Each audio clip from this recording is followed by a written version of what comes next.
dimulai, marilah sama-sama kita membaca sholawat syifa. Insyaallah dengan pembacaan sholawat syifa ini, sholawat tibbil qulub ini, Allah menjauhkan kita semua dari penyakit. Yang sakit semoga Allah angkat penyakitnya, yang sudah sehat semoga Allah jaga terus kesehatannya. Yang saat ini menghadapi sebuah kesulitan di dalam kehidupannya, semoga wasilah pembacaan sholawat ini pun Allah hilangkan kesusahannya, Allah datangkan kemudahannya, Allah hilangkan kesedihannya, dan Allah datangkan kebahagiaannya. Dan jika sampai saat ini ada doa yang belum dikabulkan oleh Allah Subhanahu wa Ta'ala, mudah-mudahan wasilah pembacaan sholawat kita kepada baginda Nabi Muhammad Sallallahu Alaihi Wasallam, Allah mengabulkan doa-doa kita semua setelah kita selesai melaksanakan pengajian pada pagi hari ini. Bismillahirrahmanirrahim.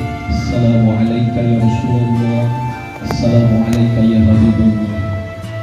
Laqad ghafarallahu laka ma taqaddama min dhanbika wa ma ta'akhkhara. Allahumma shalli ala sayyidina Muhammadin tibbil qulubi wa dawaiha wa afiyatil abdani wa shifaiha wa nuril absari wa diyaiha wa washabihi wasallim. Dua kali lagi. Allahumma shalli ala sayyidina Muhammadin tibbil qulubi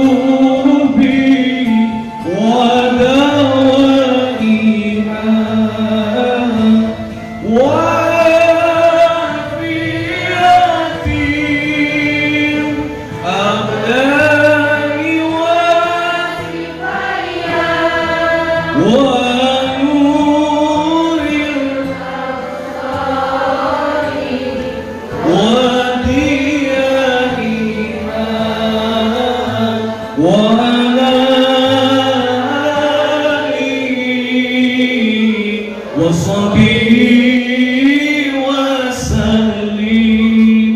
yang terakhir, yang punya aqua buka tutupnya, yang punya botol aqua buka tutupnya. Beres kita membacakan sholawat tibbil qulub yang terakhir, airnya nanti buat diminum. Nanti sisa air yang sudah diminumnya tuangkan ke bak mandinya. Jadi dua kegunaannya. Yang pertama nanti diminum, sisanya tuangkan ke bak mandi untuk nanti kita mandi. Insya Allah Allah hilangkan penyakit yang ada di dalam tubuh kita. Insya Allah setelah pembacaan sholawat syifa ini kita lanjutkan dengan ayat-ayat ruqyah sedikit, karena sekarang di masa pandemi kita harus banyak-banyak berdoa dan meminta kepada Allah Subhanahu wa Ta'ala. Baik, jika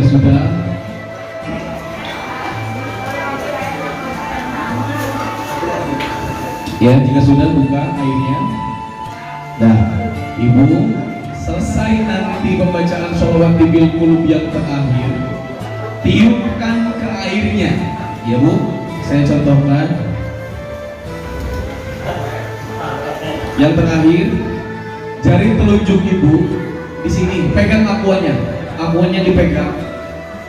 Aquanya dipegang pakai tangan sebelah kiri bawahnya. Tangan kanannya telunjuk Ibu dimasukkan ke dalam aquanya. Jadi gini Bu, serius, kalau yang belum cuci tangan dulu. Khawatir bekas pegang apa gitu. Sob, yang belum cuci tangan dulu. Yang sudah yakin bersih, tangan kirinya di bawah, pegang bawah aquanya, telunjuk tangannya, ini dimasukkan ke aqua. Ini, ya. Lalu ketika membacaan sholawatnya, dekatkan botolnya. Allahumma sholli ala sayyidina Muhammadin sampai selesai. Paham? Bismillahirrahmanirrahim. Kita mulai. Likulli da'in dawa'un. Tidak ada penyakit yang tidak ada obatnya. Kita harus yakin bahwa wa nunazzilu minal Qur'ani ma huwa syifaa'un wa rahmatun lil mu'minin. Al-Qur'an itu adalah obat. Jadi yakinkan kepada diri kita, minta kepada Allah. Jika hari ini di antara kita semua ada yang merasakan sakit dan sakitnya belum juga kunjung sembuh, yakin minta kepada Allah. Allah yang Maha menyembuhkan. Apalagi ini di rumahnya Allah, Baitullah.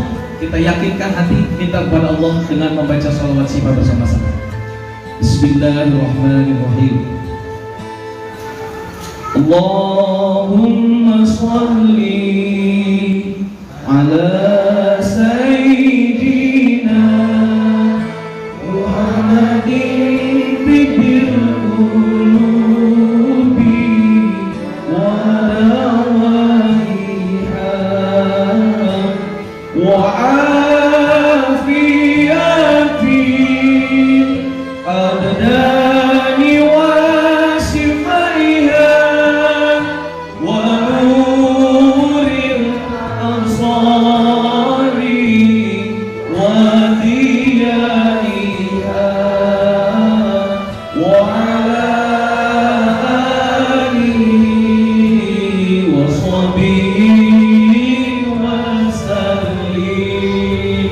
Inna ba'dahu idza wada syai'an yaqulu lahu kun fayakun. Tiupkan kainnya. Sudah ditiup sekali, kita lanjutkan bacaan Al-Ikhlas. Bismillahirrahmanirrahim. Qul huwallahu ahad, Allahus samad, lam yalid wa lam yulad wa lam yakul lahu kufuwan ahad. Bismillahirrahmanirrahim. Qul huwallahu ahad, Allahus samad, lam yalid wa lam yulad wa lam yakul lahu kufuwan ahad. Bismillahirrahmanirrahim. Qul huwallahu ahad, Allahus samad, lam yalid wa lam yulad wa lam yakul lahu kufuwan ahad. Tiupkan. Lanjut membaca surat Al-Fatihah. Bismillahirrahmanirrahim. Qul a'udzu birabbil falaq min syarri ma khalaq wa min syarri ghasiqin idza waqab wa min syarri naffasati fil 'uqad wa min syarri hasidin idza hasad. Bukan. La ilaha illallah, Allahu akbar. An-Nas. Bismillahirrahmanirrahim.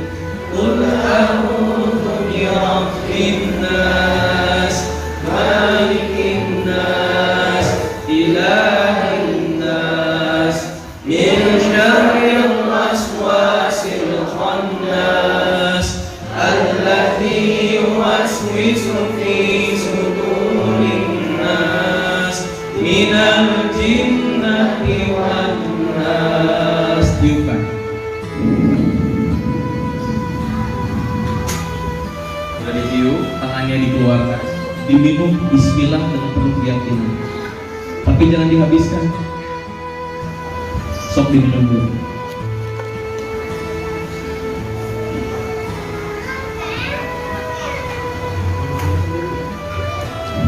Jangan minum punya temannya. Sisanya ibu boleh dipakai buat mandi atau disiramkan di depan rumah ibu. Atau yang punya warung juga boleh di depan warung. Siap ngajinya, siap? Siap sampai 3 jam? Siap. Ibu-ibu siap saya pulang sama ketua DKM. Bismillahirrahmanirrahim. Assalamualaikum warahmatullahi wabarakatuh. Alhamdulillahilladzi ja'alal ilma arfa'as sifatil kamaliyah. Asyhadu an la ilaha illallah wahdahu la syarika lah. Alladzi khassa man syaa min ibadihi bil ma'asiril hukmiyah.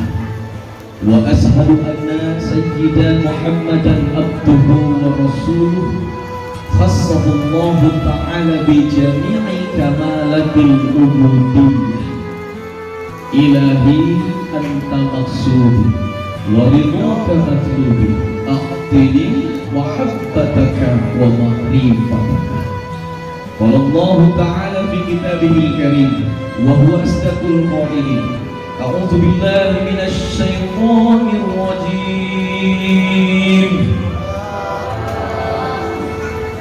Buah salak, buah cempedak. Jawab Allahnya tadi kurang kompak ibu-ibu. Banyak tapi kurang kompak. Kenapa harus kompak? Karena setiap pembacaan ayat suci Al-Quran yang dibacakan oleh hamba Allah, maka Allah akan memerintahkan malaikat-malaikatnya mendoakan orang-orang hamba-hamba Allah yang menjawab kalamullah dengan ucapan Allah, Allah, Allah, Allah.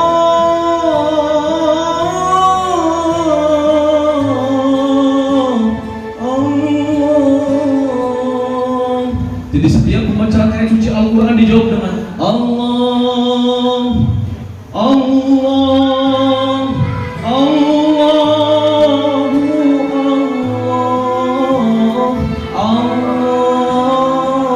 Allah,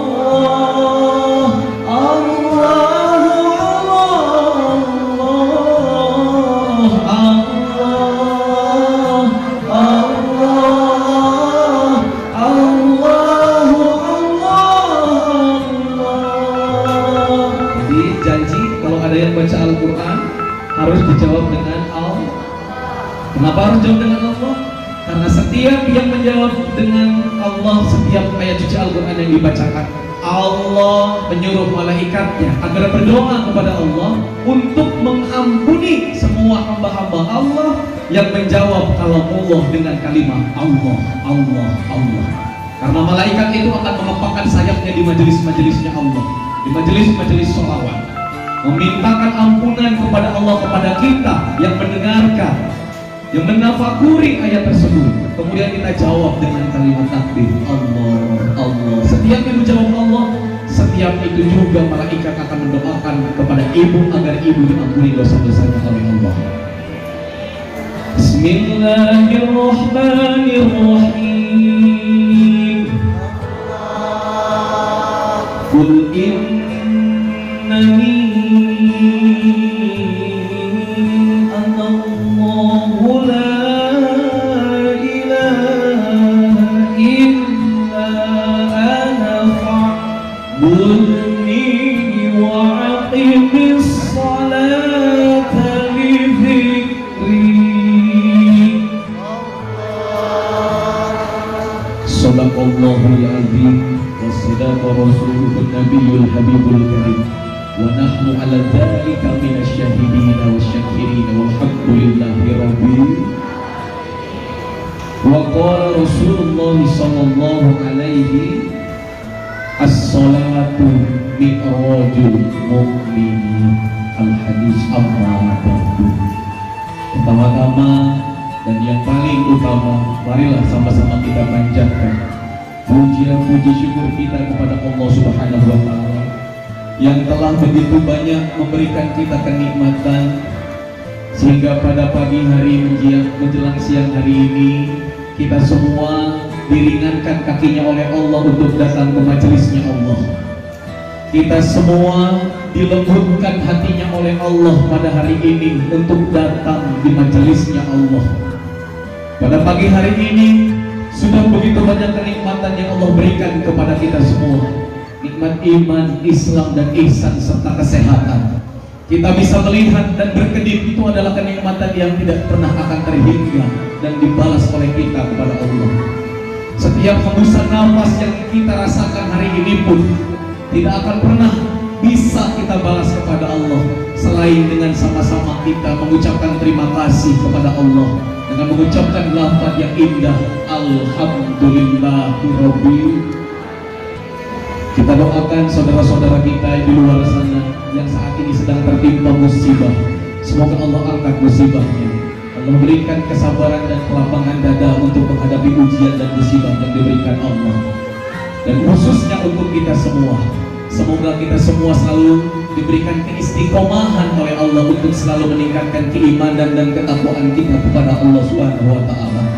Setiap langkahan kaki kita, insya Allah datang ke tempat ini, Allah sudah hapus semua dosa-dosa kita, Bu. Ini sesuai di dalam kitab Tanqihul Qaul. Dijelaskan di situ Rasul sallallahu alaihi wasallam bersabda, "Man intaqala liyata'allama ilman ghufira lahu qabla ayyahwa." Siapapun manusia, hamba-hamba Allah yang melangkahkan kakinya datang ke majelis-majelis ilmu, yang melangkahkan kakinya datang ke majelis-majelis Allah, tiap-tiap langkahnya Allah hitung sebagai ibadah. Amin gitu Ibu. Oh lagi sibuk makan ya, biasa makan dulu atau lapar bagaimana. Sebelum melangkahkan kakinya, Allah sudah hapus dosa-dosanya. Julusuka sa'atan fi majlisil ilmi la tamasuk qalaman wa la taktubu harfan khairul laka min it'i alfi raqabah. Duduknya Bu Haji, duduknya ibu-ibu anu galis tutup. Meskipun tidak bawa pulpen, mau pulpen nggak? Bawa bagus. Meskipun tidak bawa buku, mau buku nggak? Tidak nulis satu huruf-huruf acan. Bukunya nggak bawa, pulpennya nggak bawa. Mana mungkin nulis satu huruf? Oh Pak Ustadz kan lewat handphone. Nah disinilah kemudian handphone bisa digunakan sebagai media untuk beribadah kepada Allah.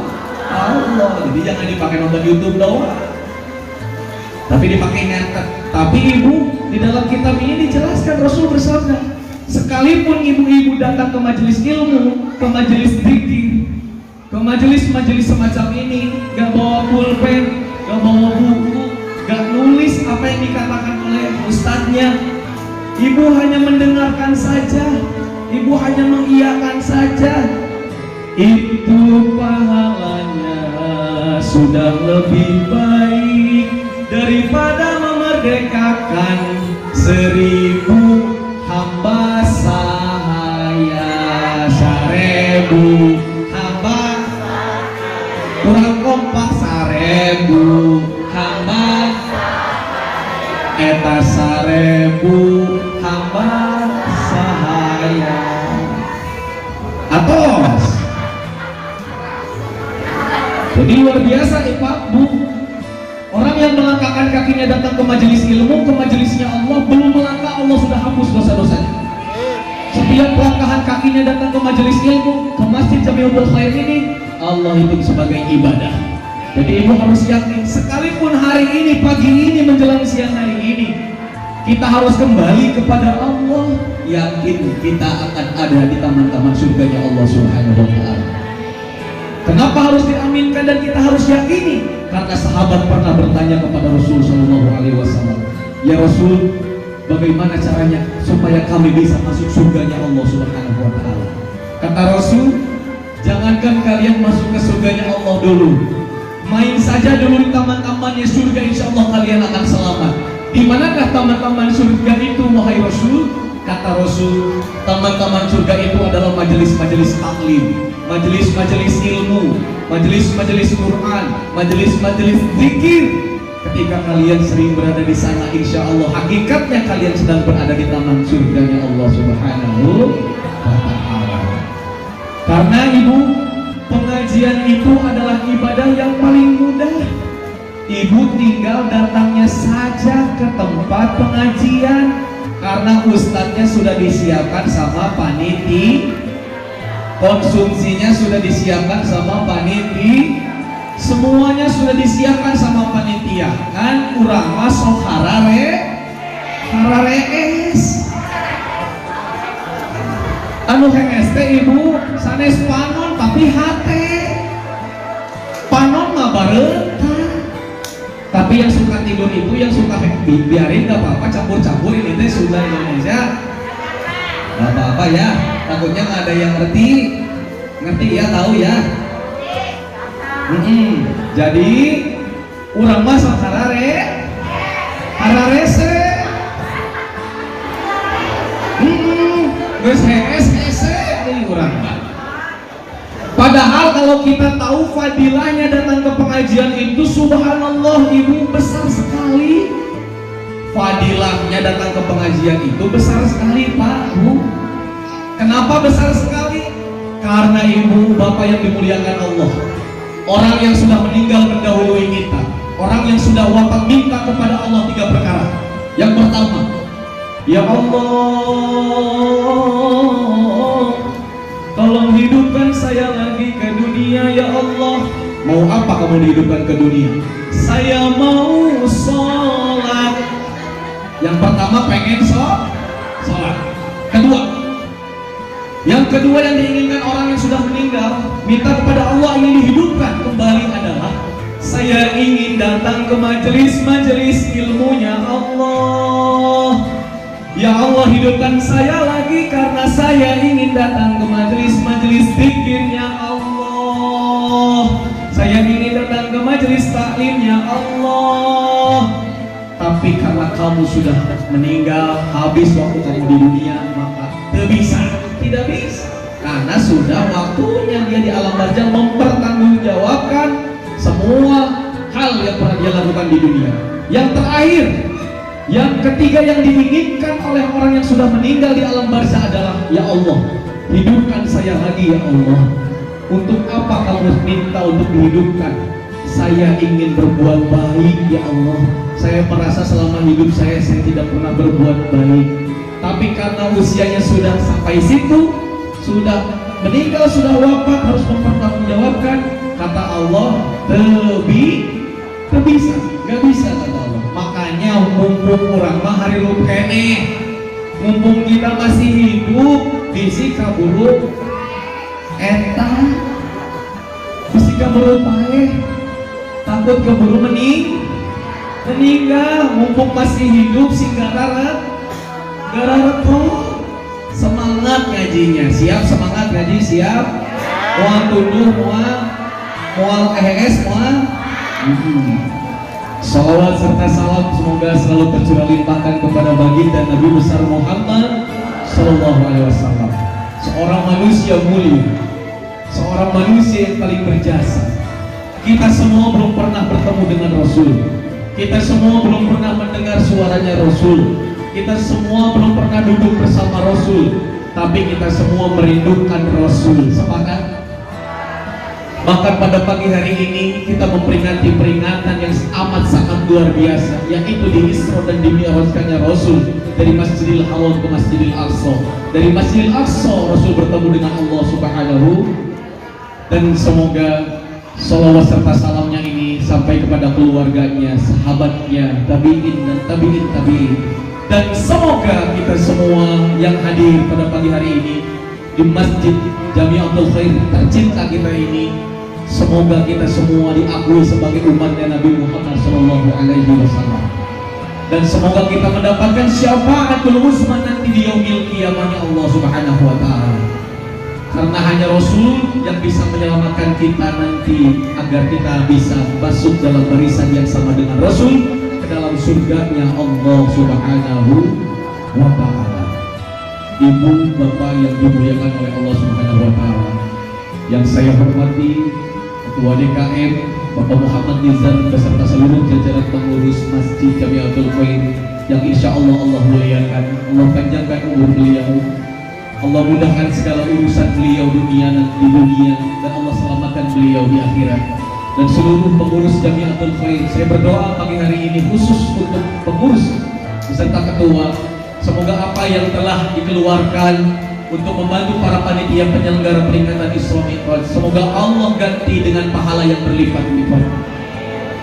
Tidak perlu diaminkan juga sudah pasti Ibu Bapak, karena ini janji Allah. Kata Allah di dalam Al-Quran, man ja'a bil hasanati falahu asru amsalihha. Tiap satu kebaikan yang dikeluarkan untuk kebaikan, maka Allah akan ganti satu kebaikan itu dengan 10 kebaikan. Jadi ibu-ibu, bapak-bapak, saya berdoa pada siapapun yang telah membantu terselenggaranya peringatan Isra Mi'raj pada pagi hari ini, pada tanggal 22 Rajab. Yang baik dia membantu secara materi, yang baik dia membantu secara tenaga, pikiran, dan lain sebagainya. Yakinkan dalam hati kita, Bu, Allah pasti akan membalas semua itu dengan pahala yang berlipat-lipat.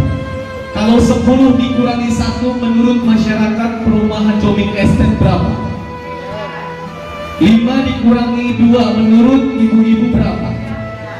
10 dikurangi 4 menurut bapak-bapak berapa? 6. Itu matematikanya masyarakat perumahan Joming Estate. Itu matematika manusia. Tapi matematikanya Allah, rumusnya tadi, man jaa bil hasanah falahu asrun amsalihha. Jadi kalau 10 dikurang 1 menurut Allah berapa? Ada yang bisa jawab? Hadiahnya mobil. Mobil apa Pak Nizar? Kita kasih mobil apa? Mobil-mobilan. Insya Allah nanti mobilnya kebeli beneran. Tapi jawab dulu, 10 dikurangi 1 menurut matematika Allah berapa? Kalau menurut matematika manusia 10 kurang 1 9. Tapi menurut matematika Allah 10 dikurangi 1 itu bukan 9, tapi 19. 100. Dari mana 100? Ibu-ibu, bapak-bapak, kita lihat ke depan. Kalau ibu bapak punya 10 kebaikan, kebetulan di rumah ibu-ibu punya pisang habis ngambil dari kebun, dikeluarkan dan diberikan ini kepada panitia penyelenggara pada pagi hari ini, dititipkan nanti untuk diberikan kepada ustadz ketika pengajian sudah selesai. Ini mah contoh ibu, contoh. Kalau mau sunako juga gak apa-apa, enggak juga gak apa-apa. Ini mah contoh.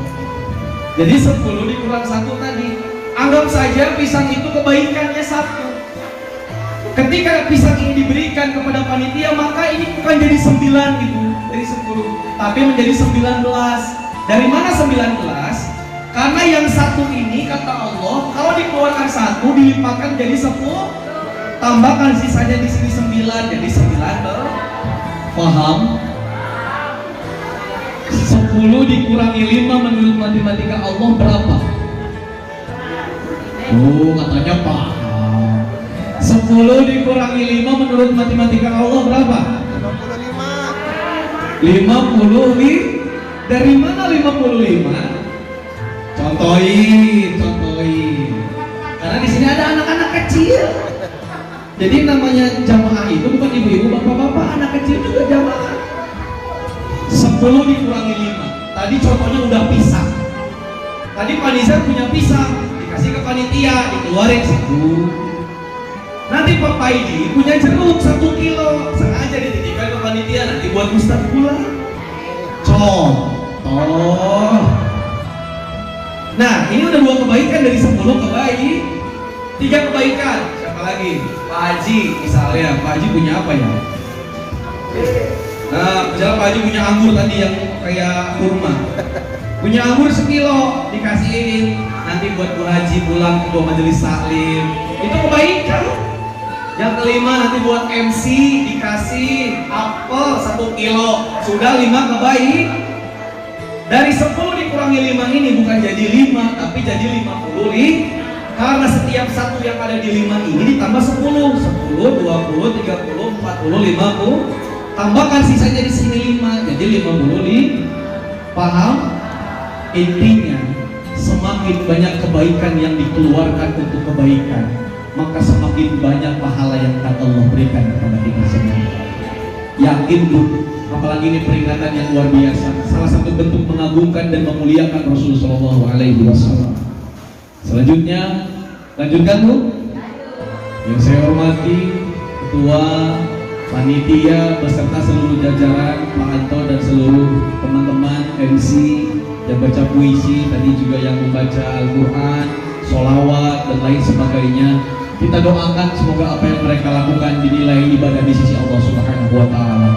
Jerih payahnya mereka dinilai ibadah di sisi Allah Subhanahu wa Ta'ala, karena telah menjadi wasilah berkumpulnya kita pada pagi hari ini. Insya Allah pengajian kita pagi hari ini diridhoi oleh Allah, diberkahi oleh Allah, dan diampuni semua dosa-dosanya oleh Allah. Setiap ngantuk kita, setiap laparnya kita, setiap beteknya kita, setiap elekes-sekengnya kita, duduk dan nyaman dan lain sebagainya, ingat itu adalah godaan setan yang terkutuk. Karena kalau kita di depan rumah nonton sinetron, nonton Ikatan Cinta kuat 2 jam, tapi kalau ngaji kadang 1 jam juga belum, udah elekes-sekeng, gak enak duduk, panas dan lain sebagainya. Yakin Ibu, setiap tetesan keringat yang keluar itu akan dibalas oleh Allah dengan surganya Allah Subhanahu wa Ta'ala. Karena itu adalah fadilahnya datang ke pengajian majelis-majelis ilmunya Allah.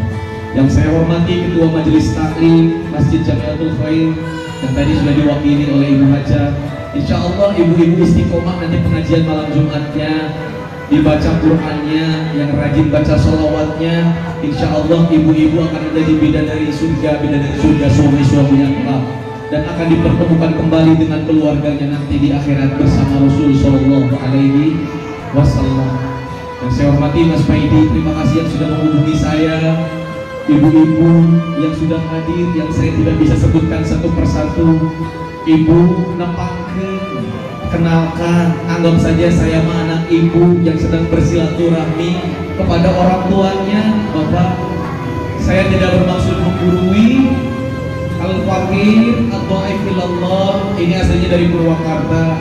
Istri saya dari Pleret, dari Sepuh. Kebetulan waktu itu ketemunya beres ceramah. Mertua saya punya majelis taklim, punya pesantren, akhirnya ketemu, cocok dinikahin. Sekitar 2010 saya ketemu sama almarhum Ustaz Jeffrey pada saat itu. Makanya tadi disebut UJKW saya agak malu sebetulnya, karena mungkin ini peci pemberian beliau juga kayak gitu. Jadi ini adalah amanah dari beliau dan semangat motivasi saya untuk melanjutkan dakwahnya beliau. Insya Allah doakan saya istiqomah Ibu, dan saya juga akan doakan semoga Ibu juga istiqomah dalam kebaikan-kebaikan untuk mendekatkan diri kepada Allah Subhanahu wa Ta'ala.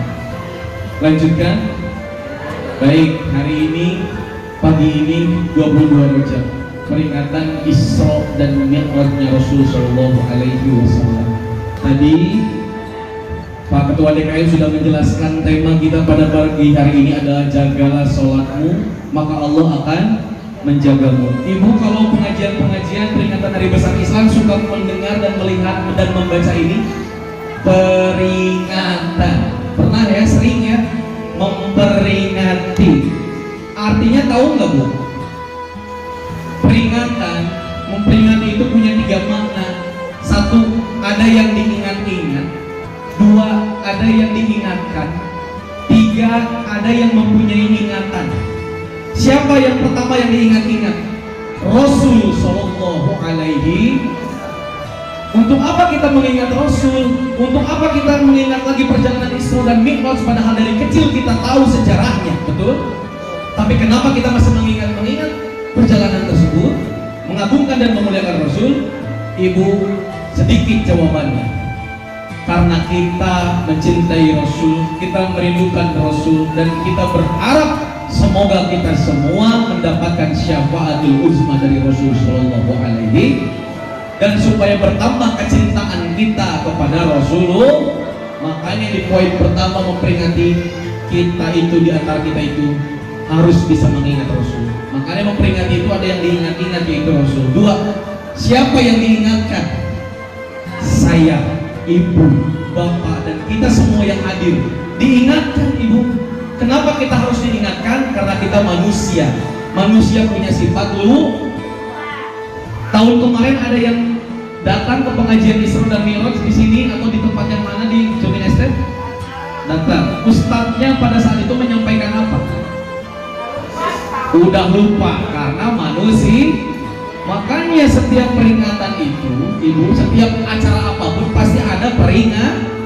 Karena poin kedua dari makna memperingati ada yang diingatkan, yaitu kita yang harus terus diingatkan.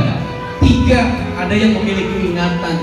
Siapa yang memiliki ingatan? Satu, ketua DKM.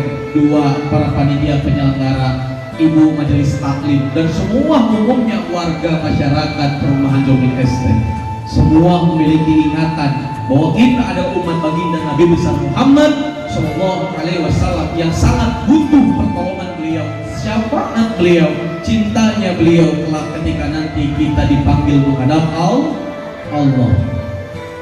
Ibu bapak yang dimuliakan Allah Subhanahu Wa Taala, peringatan Isra tadi sudah dibacakan oleh qari'ah kita di surat Bani Israil Al-Isra ayat 1. A'udzubillahi minasyaitonirrajim. Bismillahirrahmanirrahim. Subhanalladzi asra bi 'abdihi lailan minal masjidil haram ilal masjidil aqsal ladzi barakna haulahu linuriyahu min ayatina innahu huwas sami'ul basir. Ayat itu, surat itu, dari ayat 1 itu baru menjelaskan perjalanan Isra-nya saja. Bagaimana katanya, Bu? Al-Isra ayat 1 baru menceritakan Allah itu hanya perjalanannya Rasul dari Masjidil Haram ke Masjidil Aqsa. Perjalanan Mi'rajnya Rasul itu bukan disinggung dan dijelaskan pada surat Al-Isra ayat 1, tapi perjalanan Mi'rajnya Rasul dari Baitul Muqaddas itu ibu ada di surat An-Nazmi. Dari surat apa? An-Nazmi. Ada yang tahu bunyinya? Ada yang bisa baca ke depan? Nanti ada hadiah. Ada yang mau baca surat An-Nazmi? Pak Haji monggo. Monggo Pak Haji. Insyaallah maju Pak Haji. Ayo tadi yang koreknya siapa? Boleh baca Al-Quran? Boleh ke depan, nanti dikasih hadiah. Ibu-ibu gak usah malu. Teteh-teteh disebutin dulu hadiahnya Pak. Kalau ibu-ibu itu disebutin dulu. Insya Allah ibu ayat kadede di habis 100.000 pakai balanja. So, awas. So hadiah. An-Nazmi, ayo An-Nazmi, An-Nazm. Ibu-ibu hitungan 3 nggak ada juga. 100.000-nya masukin kantong lagi. 1,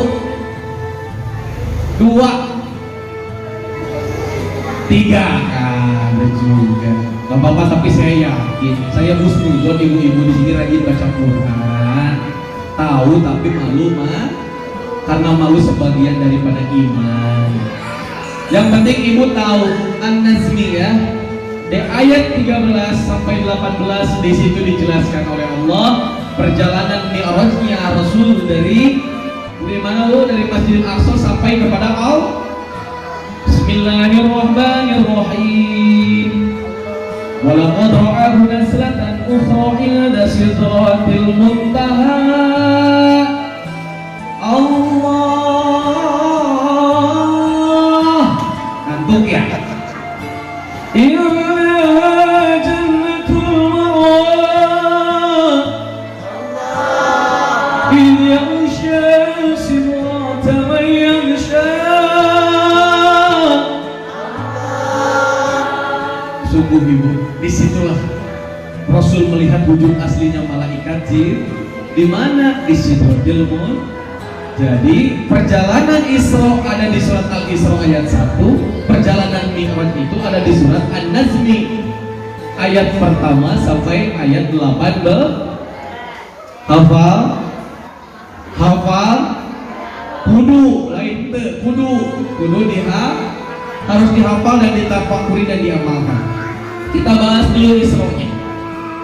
Subhanalladzi asra bi 'abdihi. Maha suci Allah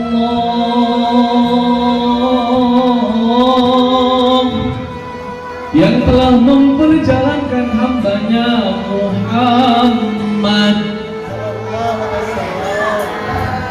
pada suatu malam, minal masjidil haram ilal masjidil aqsa, dari masjidil haram di mana? Di mana? Udah ke Mekah. Mudah-mudahan ada ridho Allah, ibu-ibu dan bapak-bapak Perum Jomin ST diundang ke Mekah. Begitupun Rasul diisrakan dari Masjidil Haram di Mekah ke Masjidil Aqsa di Palestina, di Baitul Muqaddas. Untuk apa Rasul diisra dan dimi'rajkan oleh Allah? Untuk apa, Bu? Linuriyahu min ayatina. Allah ingin memperlihatkan sebagian tanda-tanda kebesaran Allah. Di antara perjalanan Rasul dari Masjidil Haram ke Masjidil Aqsa, Allah memberkahi sekelilingnya perjalanan Rasulullah. Alladzi barakna haulahu linuriyahu min ayatina innahu huwas sami'un. Sesungguhnya Allah Maha dan Maha melihat. Ibu, dari Masjidil Haram ke Masjidil Aqsa itu normalnya itu 30 hari 30 malam, Pak. Kalau pakai onta. Kalau pakai onta Pak Haji pasti apa? Kalau ibu-ibu yang pernah ke sana sekarang itu cuma sebentar karena ada mobil. Tapi dulu nggak ada pesawat, nggak ada ya kendaraan-kendaraan hebat, yang ada cuma kuda sama onta. Itu 30 hari 30 malam perjalanan menggunakan onta. Itu pun kalau ontanya sehat. Kalau ontanya stroke bisa sebulan, 2 bulan, 3 bulan di Masjidil Haram ke Masjidil Aqsa. Tapi Rasul, kata Allah dijelaskan di situ, lailan, tidak al-lail, tidak lailatan, tapi lailan, pada suatu malam, hanya sebagian malam, berangkat beduk isya, pulang beduk subuh. Bahkan sebelum beduk subuh, bahkan di dalam hadis diceritakan Rasul berangkat pulang lagi kasurnya masih hangat, Pak Nizam. Subhanallah. Dan sebelum keberangkatan Rasul di Isra dan di Mi'rajkan, ada sebuah kisah sebetulnya, dan ini jarang diceritakan. Pada saat Rasulullah Shallallahu Alaihi Wasallam akan di Isra dan di Mi'rajkan oleh Allah, pada saat itu Rasul berada di tahun kesedihan, Amul Huzn, tahun kesedihan. Kenapa kok disebutnya tahun kesedihan? Karena pamannya Abu Thalib yang sangat membela dan mencintai Rasulullah wafat kembali kepada Allah. Selang 3 hari istri yang sangat dicintainya Siti Khadijah meninggal dan wafat meninggalkan Rasulullah. Di situ Rasul sangat sedih, ibu dan bapak. Hingga pada suatu ketika, pada suatu malam, Rasul berada di dekat Hijr Ismail, dekat Baitullah. Di dekatnya ada 2 orang lelaki, ada Sayyidina Hamzah paman Nabi, ada Sayyidina Ja'far anaknya pamannya Abu Thalib. Di situ kemudian datanglah malaikat Jibril, Mikail dan malaikat-malaikat lainnya membawa Rasulullah ke sisi sumur Zamzam. Ketika sudah berada di sumur Zamzam, lalu malaikat Jibril dan malaikat lainnya melakukan bedah operasi kepada Rasul. Di dalam kitab Darda Bainama atau Qissatul Mi'raj itu diceritakan, fasaqqa min sugratin nahri ila asfali batnihi. Rasul dibedah dulu dari tenggorokannya sampai bawah perutnya, dari bawah pusarnya Nabi. Dikeluarkan hatinya Nabi, lalu dicuci salah samaroh 3 kali. Ingat, dicucinya hati Nabi bukan berarti hati Nabi kotor. Dicucinya hati Nabi bukan berarti hati Nabi kotor, tapi hati Nabi yang bersih menjadi tambah karena Nabi akan dipertemukan dengan Allah. Artinya untuk menghadap kepada Allah, Rasul saja itu dibedah dulu, dicuci dulu. Kita hambanya, umatnya Rasul harus dicuci juga hatinya, harus dibersihkan dulu untuk menghadap kepada Allah. Bagaimana cara membersihkan hati kita? Dengan zikrullah.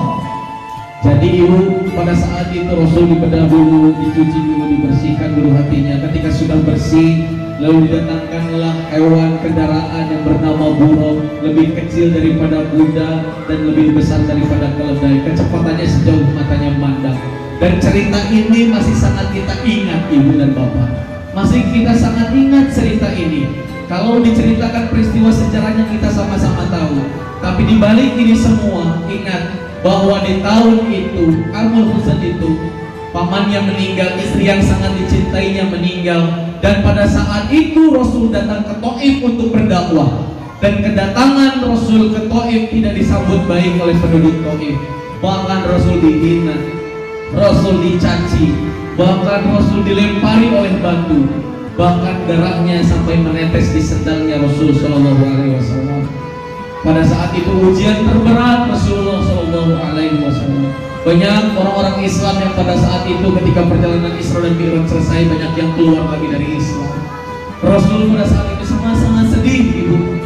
Bahkan ketika para gunung-gunung melihat Rasul itu darahnya menetes di sendalnya Rasul, di kaki Rasul, gunung ini minta kepada Rasul, wahai Rasul, perintahkan kami semua para gunung-gunung dan bukit-bukit ini, perintahkan kami minta kepada Allah, maka kami akan membumi haruskan penduduk Taif, akan kami gulung mereka semua.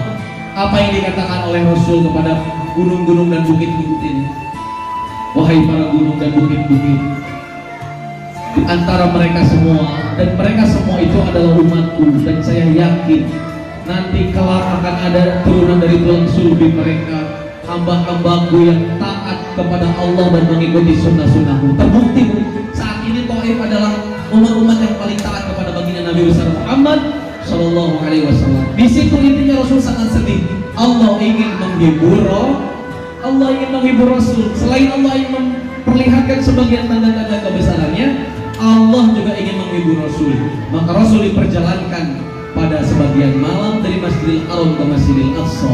Di Masjidil Aqsa Rasul pun bertemu dengan Nabi, dan Rasul terdahulu dan mengimami sholat 2 rakaat. Begitu selesai Rasul mengimami sholat 2 rakaat bersama Nabi dan Rasul terdahulu, keluar dan burungnya diikat. Lalu datanglah Jibril membawa bejana berisi susu, membawa bejana berisi khamar. Ini anggap aja contoh, ini susu, ini khamar, bu. Ini contoh aja, Pak. Ketika diberikan oleh Jibril, mana yang dipilih oleh malaikat? Oleh Rasulullah Sallallahu Alaihi Wasallam. Susu dipilih oleh Rasul, lalu susu ini diminum oleh Rasul. Dicontoh aja, contoh, bu.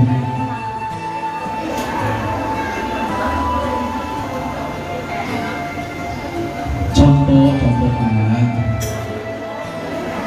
Lalu apa yang dikatakan oleh malaikat Jibril, dan ini ada di hadis riwayat Muslim. Sungguh Muhammad, engkau telah memilih fitrahmu. Kemudian disitulah detik-detik Rasul dimi'rajkan oleh Allah dari Masjidil Aqsa ke langit pertama bertemu dengan Nabi. Rasul dimi'rajkan di langit pertama bertemu dengan Nabi Adam alaihi salam. Bertemu dengan Nabi siapa, bu? Dengan bertemu dengan Nabi Adam alaihissalam. Diketuk pintu langit kedua, Rasul bertemu dengan Nabi Isa dan Nabi Yahya. Di langit ketiga Rasul bertemu dengan Nabi Yusuf alaihissalam. Di langit keempat Rasul bertemu dengan Nabi Idris alaihissalam. Di langit kelima Rasul bertemu dengan Nabi Harun alaihissalam. Di langit keenam Rasul bertemu dengan Nabi Musa alaihissalam. Di langit ketujuh Rasul bertemu dengan Nabi Ibrahim alaihissalam. Dan disitulah Sidratul Muntaha. Di situ ada Baitul Ma'mur. Baitul Ma'mur itu tempat ibadahnya para malaikat. Setiap harinya masuk ke Baitul Ma'mur 70.000 malaikat. Dan jika 70.000 malaikat ini sudah keluar, maka tidak bisa masuk lagi ke Baitul Ma'mur. Di mana Baitul Ma'mur? Secara garis horizontal, ibu, ada di atas Ka'bah, ke atas, adanya di langit ketujuh. Dan pada saat itu Nabi Ibrahim sedang bersandar di langit ketujuh di Baitul Ma'mur. Datanglah Rasul Shallallahu Alaihi Wasallam, dan di Sidratul Muntaha lah kemudian Rasul Shallallahu Alaihi Wasallam dipertemukan dengan Allah. Di dekatnya ada surga ma'wa. Di situ sudah tidak ada siapa-siapa lagi, ibu. Naik lagi, Rasul sampailah di situ. Qobal Qausaini, Rasul sangat dekat dengan Allah, bagaikan kedekatan dua musuh panah. Apa yang disampaikan Rasul kepada Allah? At-tahiyatul mubarakatuh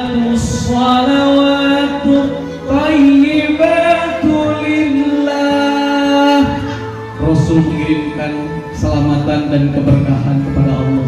Kemudian dibalas Ibu, Assalamu alayka ayyuhan nabiyyu wa rahmatullahi wa barakatuh.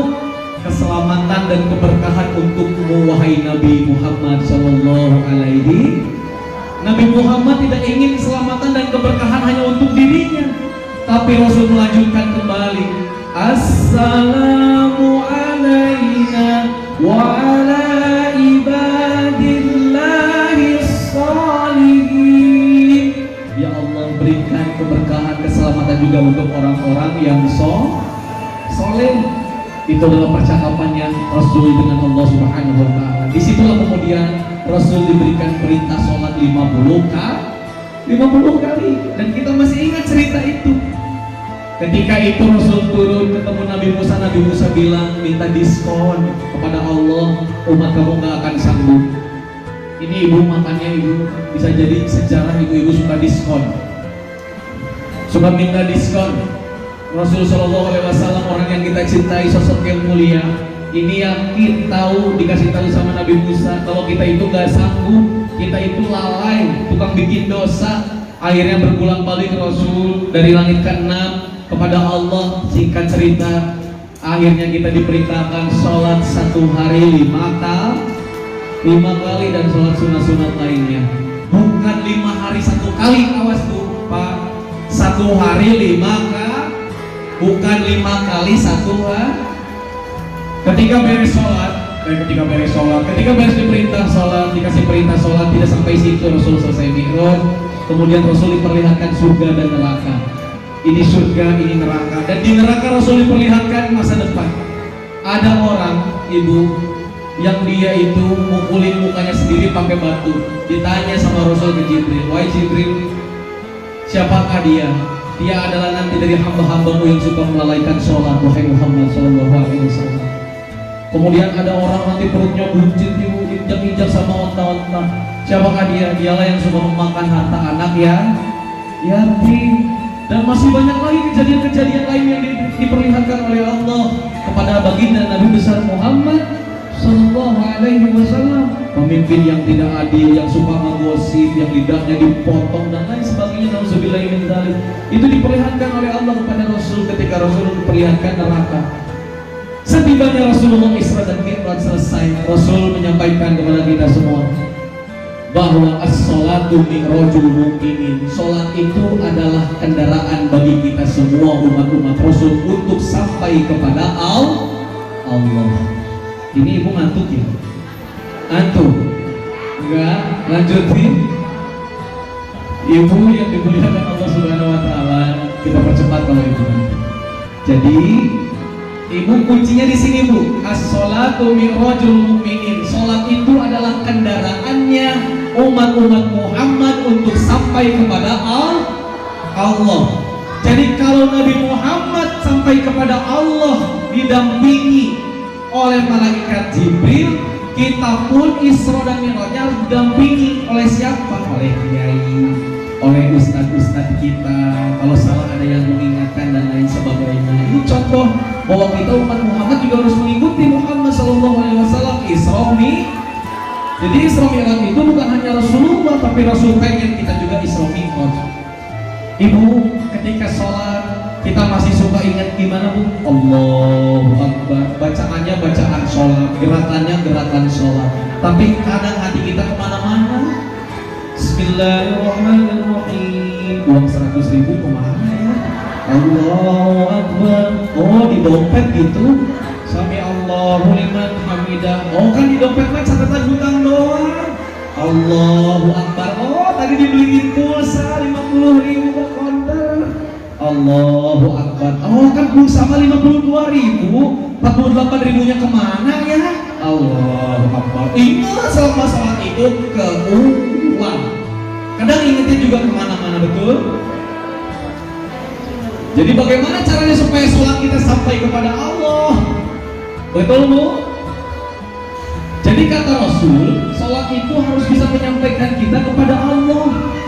Bahkan di dalam Al-Quran diceritakan dan disinggung oleh Allah sholatnya kita para umat-umat Muhammad. Yang pertama, umat Muhammad itu ada cirinya orang yang sholatnya itu khosyi'un. Qad aflahal mu'minun alladzina hum fi sholatihim sahun. Sahun mah al-maun. Kalau sahun mah al-maun Bu Haji, ini mah surat al-mu'minun. Qad aflahal mu'minun alladzina hum fi sholatihim khosyi'un. Sungguh beruntung orang-orang yang beriman, yang khusyuk di dalam menjaga sholatnya. Satu, ciri umat Muhammad itu sholatnya ada yang khusyuk. Dua, fawailul lil musallin alladzina hum an sholatihim. Nah, ini mah baru sahur. Jadi celakalah orang-orang yang sholat kata Allah. Yang gimana yang celaka teh? Yang suka lalai di dalam melaksanakan sholat. Belum sholat aja baru wudu udah lalai, wudunya kicipring-kicipring. Rumah kan? Wudu itu harus nanti pelan-pelan, bersihkan wudu, bersihkan semuanya. Jangan cuma syarat doang kicipring, mau kemana? Wudu pelan-pelan, ikuti ajaran ustaz-ustaz kita, kiai-kiai kita, bersihkan semua najis kecil, kotoran-kotoran, baru kita menghadap Allah. Rasulullah saja menghadap Allah dibersihkan dulu, sekalipun sudah bersih, maka kita pun yang penuh dengan kekotoran ini pun harus dibersihkan. Makanya sebelum menghadap Allah kita wudu dulu, makanya wudunya harus kalau wudunya nggak benar, yakin pasti sholatnya pikirannya kemana-mana. Bisa jadi sholat kita masih malaun kemana-mana, sama wudunya belum benar. Jadi ibu dan bapak yang dimuliakan Allah Subhanahu Wa Taala, ciri yang kedua umat Muhammad itu sholatnya itu ada yang sahun. Sahun itulah lalai. Tiga, ini nih. Wa idza qamu ila sholati qamu kusala yuraun nas. Orang-orang munafik itu kalau sholat itu dia ada yang kusala. Kusala itu malas. Allah. Sholatnya dipaksa sama suaminya biasanya. Mama udah sholat belum? Nanti dulu papa kagum. Ini filmnya rame, Andinnya belum ketemu, hilang ayah. Mama udah sholat isya belum? Ayah, ini nunggu Andin belum ketemu. Bapak Ustaz tahu ya, kemarin nonton sedikit dulu waktu di rumah sakit. Jadi saya tahu sedikit lah Andinnya lagi hilang, belum ketemu. Jadi ibu-ibu, kadang kita itu sholat itu malas-malasan, betul nggak? Kadang kalau kita lagi ada masalah baru sholatnya mending nangis-nangis. Ya Allah, baru tak masalah mah ceri ke Allah. Kalau lagi senang kadang sholatnya buru-buru. Beres assalamualaikum, kadang kita udah langsung pergi aja. Padahal harusnya kita zikir dulu. Allah subhanallah la ilaha illallah itu terus ibadah bersihkan hati dengan zikir.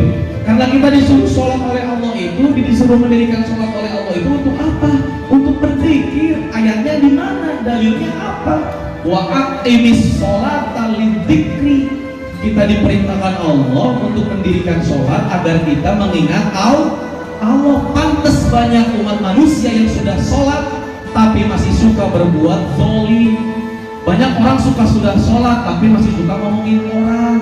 Orang banyak yang udah sholat tapi banyak yang maling. Orang sholat tapi anak yatim tidak diurus.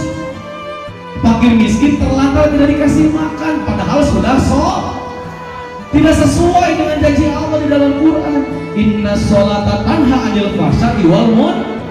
Kalau sholatnya betul, sholatnya benar, maka yakin sesungguhnya sholat dia akan menjaga dia dari perbuatan keji dan munkar. Maka dari itu panitia dan DKM memakai tema ini, jagalah sholatmu maka sholat akan menjagamu. Ini adalah interpretasi daripada ayat tadi. Inna sholata tanha 'anil fahsya'i wal munkar. Kalau kita masih suka berbuat bohong, berbuat keji, berbuat munkar, berarti sholat kita belum bisa menjaga kita. Jadi insya Allah beres dari sini kita benarkan wudhu kita, ibadah kita, sholat kita dan lain sebagainya. Yang terakhir, ciri sholatnya umat Muhammad, umat manusia itu ibu kata Allah dalam Al-Quran adalah yang pertama, innal insana khuliqa halu'a. Allah idza masyahu syarru jazu'a wa idza masahul khairul manu'a illal musallin alladzina hum ala salatihim. Ada yang musikun, ada yang sarun. Ini mas surat Al-Ma'arij. Alladzina hum ala salatihim daimun. Jadi daimun itu sholatnya terus menerus istiqomah. Ini mah ibu di kita mau Farida, sholat subuh kesiangan, sholat zuhur lagi di jalan, sholat asar lagi ngerumpi ya, sholat maghrib nonton sinetron, sholat isya nonton sinetron. Jangan gitu. Kenapa ada sholat subuh? Ada sejarahnya sholat itu bu. Subuh itu baro'atun minan nar wa baro'atun minan nifaq. Siapapun yang istiqomah melaksanakan sholat subuh, apalagi laki-laki berjamaah di masjid. Kenapa dari masjid ke masjid Rasul Isra dan Mi'raj? Karena berawal dari peradaban umat Islam itu adalah di masjid. Makanya kekuatan umat Islam itu adanya di masjid. Silaturahmi di masjid. Ibu-ibu mendoakan bapak-bapaknya dan mendorong bapak-bapaknya. Bapak kok nggak ke masjid? Nih bapak mau kena pakai aja. Itu bu. Jadi yang dakwah itu jangan ustaz aja, jangan kiai aja, tapi ibu-ibu di rumah harus dakwah. Allahu Akbar, Allahu Akbar. Pak, udah ada ke masjid pak. Bapak kan imam. Nanti kalau bapak disiksa di akhirat, nanti mama nggak bisa nolong pak. Mama hanya bisa mengingatkan di dunia. Bapak ke masjid supaya nanti bapak bisa menjawab pertanyaan Allah dan menolong kita semua pak. Nanti mah ada yang marah ya? Gak apa-apa bu, dakwah itu kalau dimarahin terus aja. Ingatkan itu tidak salah, mau marah gak apa-apa. Yang penting ingetin karena tugas kita saling mengingatkan, mengisi kekurangan. Kalau bapak-bapaknya gak mau, biarin terus aja dakwah, jangan sampai capek. Jadi ibu, bapak yang dimuliakan oleh Allah Subhanahu wa Ta'ala, jadi masjid itu adalah sumber kekuatannya umat Islam. Makanya Rasulullah itu di Isra dan di Mi'rajkan itu dari masjid ke masjid.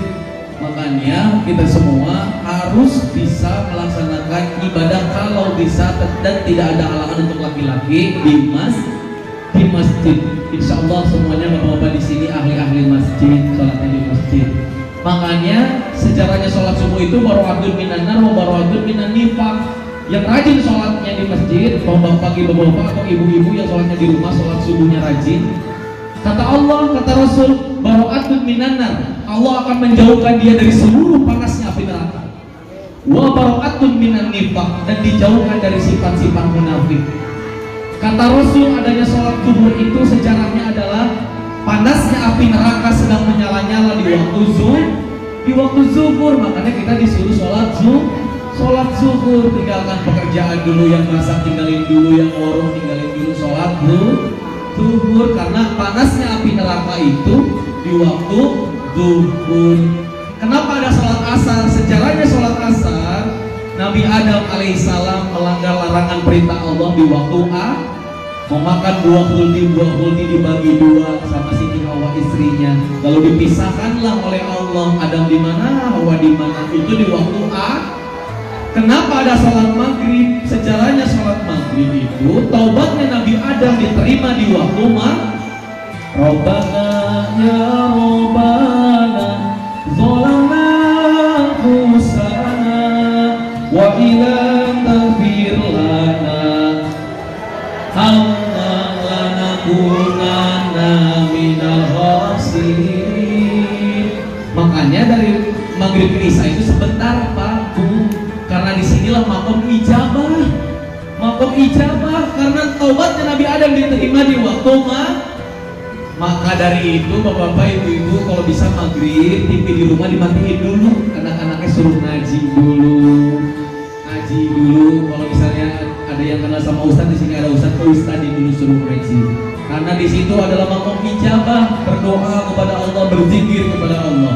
Apalagi bulan Rajab ini bulannya Allah, Syahrullah. Bulan Rajab ini adalah 4 bulan yang dimuliakan Allah. Inna iddatasyuhuri indallahi isna asyara syahran fi kitabillahi yawma khalaqas samawati wal arda minha arba'atun hurum. Jadi ada 4 bulan yang dimuliakan Allah. 1 bulan Dzulqa'dah, Dzulhijjah, Muharram, Rajab. Jadi Rajab ini adalah bulan yang dimuliakan Allah. Fadilah bulan Rajab ini litat biril badan, untuk membersihkan badan kita dari semua kotoran-kotoran. Lakukan semua ibadah, dekatkan diri kepada Allah dengan membaca sholawat, Quran dan zikir kepada Allah. Bahkan Sayyidina Ali pernah meminta kepada Rasul ijazah amalan di bulan Rajab. Lalu Rasul memberikan ijazah kepada Sayyidina Ali, ikut ibu. Rabbi firli warhamni wattub alayya. Sedikit 3 kali istighfar di bulan Rajab dari Rasul kepada Sayyidina Ali. Rabbi firli warhamni wattub alayya. Ini dibaca selama bulan Rajab berulang-ulang, insyaallah Allah ampuni semua dosa-dosa kita. Jadi di bulan Rajab ini manfaatkan dengan baik untuk mendekatkan diri kepada Allah, untuk membersihkan badan. Untuk apa? Untuk nanti agar kita disampaikan pada bulan Sya'ban. Sya'ban itu fadilahnya litabhirir ruh, membersihkan ruh kita ketika badan kita sudah bersih. Untuk apa kita dibersihkan dari bulan Rajab? Untuk apa kita dibersihkan ruh kita di bulan Sya'ban? Untuk pada akhirnya nanti kita disampaikan menghadapi bulan suci Ramadan. Insyaallah kita semua disampaikan umur kita ke bulan Ramadan. Allahumma barik lana fi Rajabah wa Sya'bana wa ballighna Ramadana wa hasil maqasid. Ikuti. Allahumma barik lana fi Rajabah wa Sya'bana wa ballighna Ramadana wa hasil maqasidana. Amin ya Allah ya Rabbal alamin. Yang terakhir ada sholat isya. Sholat isya itu yaumal qiyamati zulmatun al-qalbu zilmatun. Ibu, sholat isya itu untuk menerangi kita nanti di alam kubur. Makanya sholat isya itu waktunya sangat panjang sekali dibanding dengan waktu sholat-sholat lainnya setelah sholat subuh dan zuhur. Karena kata Rasul, ciri orang munafik itu adalah orang yang susah sholat subuh dan orang yang susah sholat isya. Awas bu, susah sholat subuh, susah sholat isya, ciri-ciri orang munafik. Karena subuh itu di saat orang lelap tidur, isya itu di saat sedang santai-santainya. Makanya sholat isya ini fadilahnya itu yaitu diberikan penerangan nanti ketika di alam kubur. Kita dulu mungkin ibu-ibu yang dari Sunda suka di masjid-masjid tajuk-tajuk masjid suka dengar anak-anak di masjid kalau maghrib sudah nadom eling umat muslimin muslimah kayu urang berjamaah sholat maghrib estu kewajiban urang di dunia kanggo bekerja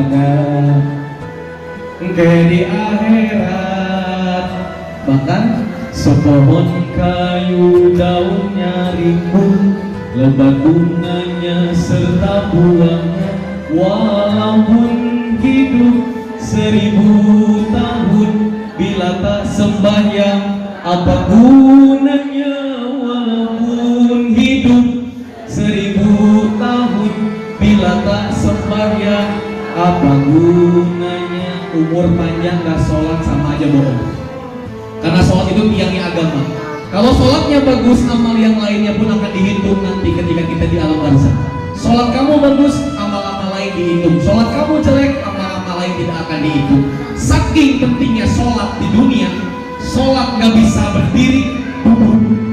Sholat gak bisa duduk, tidur. Tidur juga gak bisa sholat, isyarat. Isyarat juga gak bisa disolatin. Kenapa Allah sampai sebegitunya meringankan kita untuk ibadah sholat? Karena ibu saking pentingnya sholat.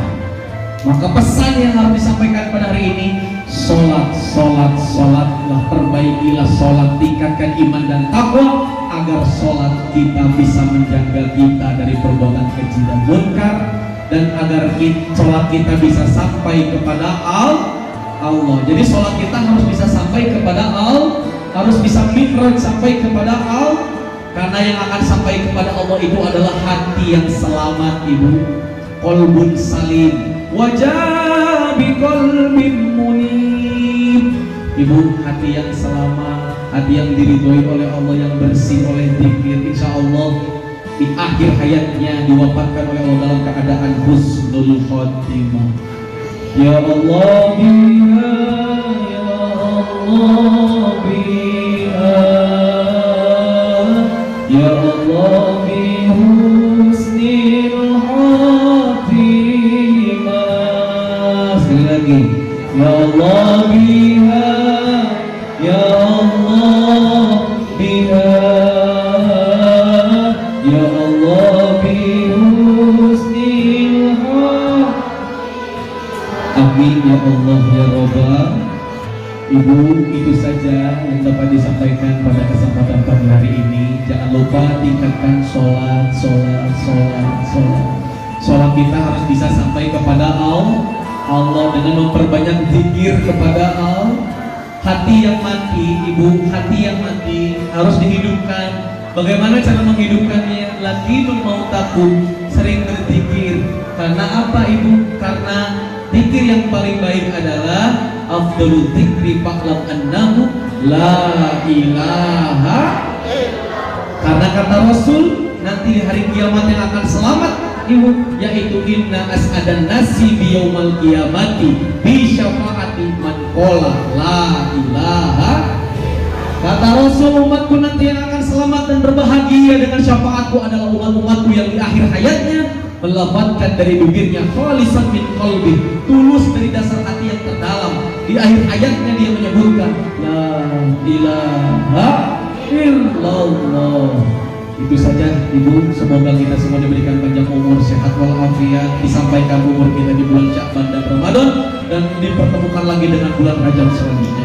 Terima kasih Ketua DKM, terima kasih Ketua Pelaksana, seluruh panitia yang terlibat, ibu-ibu majelis taklim, teteh, adik, kakak yang hadir. Semoga kita semua dipertemukan lagi di majelis yang mulia ini. Mohon maaf lahir dan batin. Kita tutup dengan membaca istighfar kepada Allah bersama-sama. Astaghfirullah Rabbal baraya, astaghfirullah minal khataya, astaghfirullah Rabbal baraya, astaghfirullah minal. Terusin tuh. Allahumma sholli wa sallim wa barik wa karim ala hadan nabiyil karim sayyidina wa habibina wa syafi'ina wa qurrati a'yunina wa maulana Muhammad radhiyallahu ta'ala an kulli sahabati Rasulillah ajma'in. Ya Allah ya rabbal alamin, alhamdulillahi rabbil alamin, hamdan syakirin hamdan naimin, hamdan yuhibbu ni'amahu yukafi'u majidah. Ya Rabbana lakal hamdu kama yanbaghi li jalali wajhikal karim wa 'azimi sultanik. Allahumma ighfir lil mu'minina wal mu'minat wal muslimina wal muslimat al ahya'i minhum wal amwat, innaka as-sami'ul qaribun mujibud da'wat. Wa ya qadiyal hajat, wa ya qadiyal hajat, wa ya qadiyal hajat. Rabbana la tujigh qulubana ba'da idh hadaytana wa hab lana min ladunka rahmatan innaka antal wahhab. Allahumma inna nas'aluka salamatan fid din والعافية في الجسد وزيادة في العلم وبركة في الرزق وتوبة قبل الموت ورحمة عند الموت ومغفرة بعد الموت اللهم هون علينا بسكرات الموت بسكرات الموت بسكرات الموت بسكرات الموت لا إله إلا الله لا إله إلا الله لا إله إلا الله رب اغفر لي وارحمني وتب علي رب اغفر لي وارحمني وتب علي رب اغفر لي وارحمني وتب علي اللهم أنت ربي لا إله إلا أنت خلقتني وأنا عبدك وأنا على عهدك ووعدك ما استطعت وأعوذ بك من شر ما صنعت أبوء لك بنعمتك علي فاغفر لي فإنه لا يغفر الذنوب إلا أنت رب اغفر لنا ولوالدينا وارحمهما كما ربيانا صغارا ربنا هب لنا من أزواجنا وذريتنا قرة أعين واجعلنا للمتقين إماما ربنا آتنا في الدنيا حسنة وفي الآخرة حسنة وقنا عذاب النار وادخلنا الجنة مع الأبرار يا عزيز يا غفار يا رب العالمين سبحان ربك رب العزة عما يصفون والسلام